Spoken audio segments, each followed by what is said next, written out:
Okay, MOP remixers. So I found this a couple days ago on Wowhead as I was kind of digging around trying to look for some stuff, and this doesn't come very intuitively to anyone on MOP Remix who's out there trying to farm Transmog and things like that. So apparently, a lot of the Transmog that is unique to MOP Remix are items that did not make it into the game launch back in 2012. So, yeah, that's great. They've added all these items and transmogs in the game that haven't been there. Now, what's interesting, however, is that there are specific ways that you have to get a lot of the weapon appearances. It is time limited, FOMO, as a lot of people say. Um, but these are not purchasable with bronze. You cannot purchase these with bronze from vendors or whatnot. Now, what are we getting at here? So one thing that I discovered is that, let's say Wowhead discovered it, but I learned through Wowhead. Um, a lot of these items are only available in specific zones. Um, they're some of these only drop in are only available in certain loot tables. So, for example, some items are only obtainable in Mogushan Vaults, Heart of Fear, and Terrace, right? And of course, a lot of the main transmogs are, of course, exclusive to each zone. Like the raid tier sets and whatnot, like the normal, heroic, and mythic versions of those armors. That being said, a lot of these green items that we're about to take a look at here also exclusively drop from certain zones. For example, this Harem's Frozen Battle Axe is only obtainable in Siege of Orgrimmar LFR.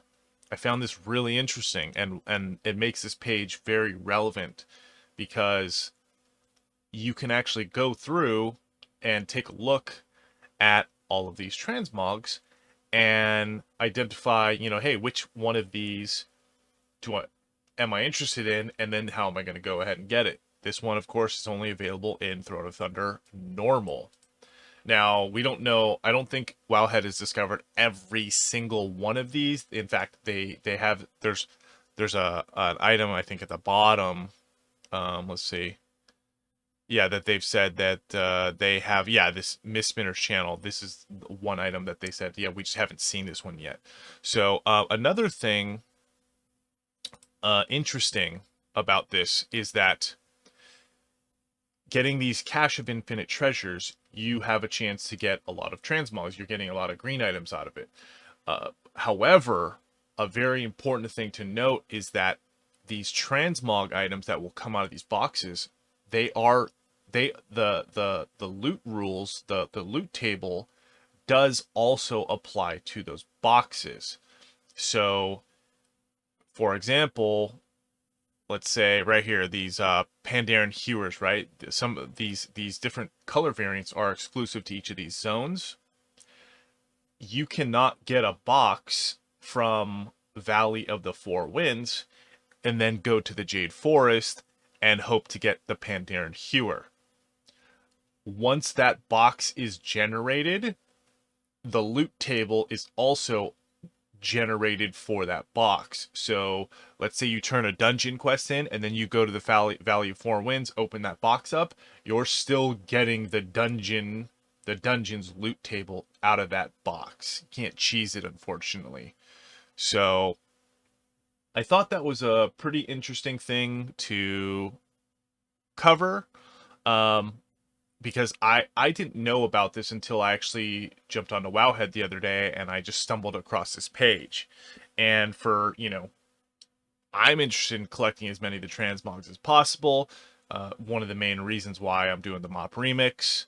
So either way, that's a really nice bit of information that I felt like I hadn't come across on in the game or on YouTube either. So here we are. I'm sharing that with you guys.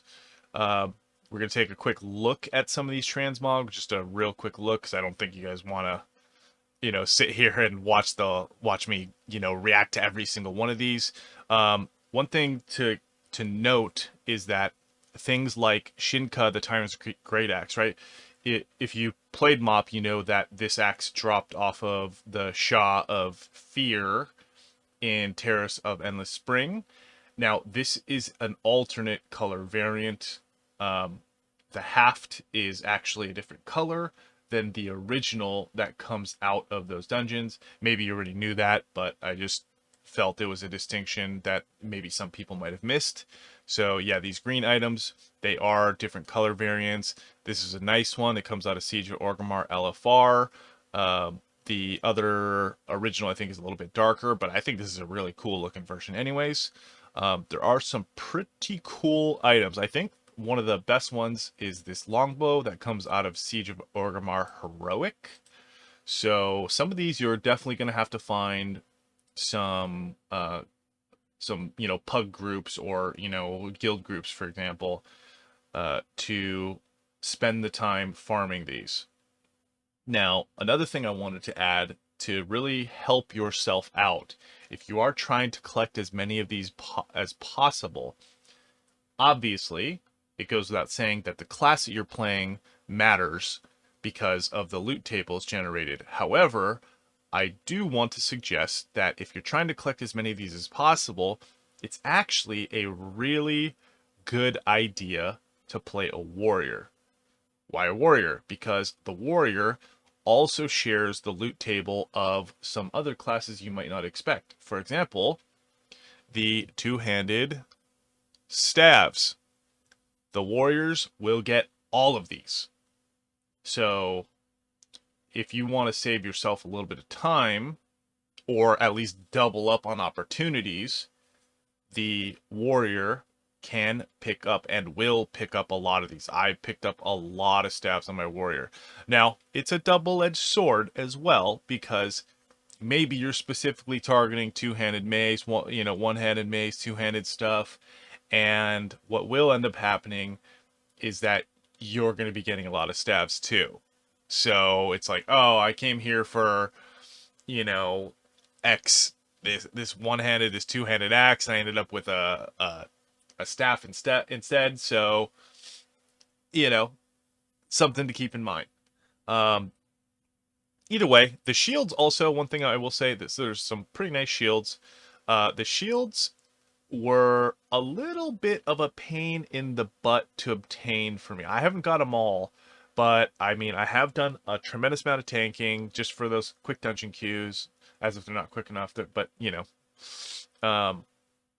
and I felt like I was, I don't know if I'd say struggling to get the shields, but it was definitely taking, a few runs to hope to get some of those shield drops.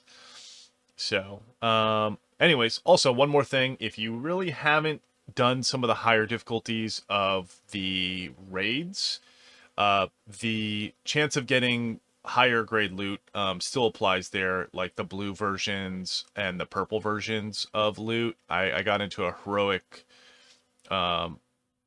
heroic Siege of Orgrimmar, ended up with a purple two-hander on Garrosh. It was super nice. And I had really struggled to pick up purple items. The majority of the purple items I picked up actually were just complete lucky RNG from like quest completion rewards, or maybe like, yeah, mostly, or like maybe like a random rare out in the wild and I just got a purple drop off of it. So yeah. So anyways, doing some of those higher difficulty raids will definitely net you higher quality loot, more bronze. They can be a little bit of a chore to get into. It's kind of weird because right now the game is favoring people with lower eye levels get kind of like these damage bonuses, but then to get into a group, like they are checking your eye level. So it's like weird because people are like deleting accessories despite not having the ability to put the gems into like to the rings and the trinkets and the necklace. the trade-off is being able to do more damage, even though you're losing those stats and your eye level goes down. It's a really counterintuitive thing that Blizzard kind of like, they botched it a little bit, but I'm not sure what they're going to do to fix it, or if they're even going to bother. I imagine they will, but that's on them. It's another story. So, anyways, felt like sharing this. Hope that you guys enjoy and got some value out of this. Like, subscribe, hit that follow button, leave a comment, let me know, and catch you guys in the next one.